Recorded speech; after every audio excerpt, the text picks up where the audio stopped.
Guys, alam nyo ba na ang pagkain ng saging na saba ay maraming health benefits na ibinibigay sa ating katawan?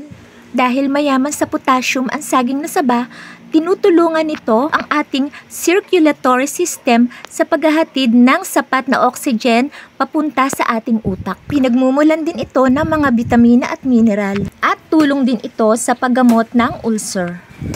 At marami pang ibang benepisyo ang pagkain ng saging na saba.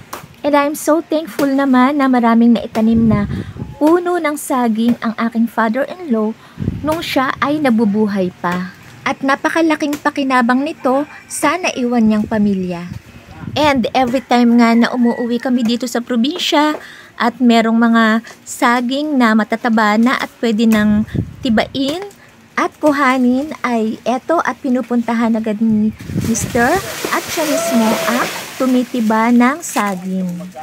Ayan, dapat ay alalay lamang ang pagbagsak ng tinibang saging.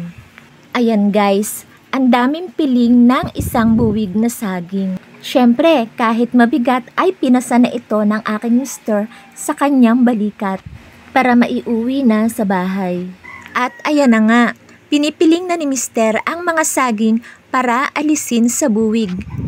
Napakaraming luto ang magagawa sa saging na saba. Pwede itong iprito, gawing maruya, ilaga, gawing turon, at gawing minatamis na saging. Hilaw na saging naman ang ginagawang banana chips. Inilalahok din siya sa mga nilulutong ulam tulad ng nilagang baboy at nilagang baka.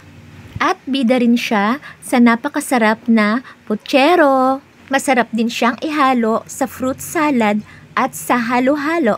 Pwede rin siyang gawing fruit juice at fruit shake. Yan. Para pagdampot mamaya, magkarga sa kotse, madali na oh. Ang dami saging ito. And so guys, bye-bye time na. Thank you for watching my video.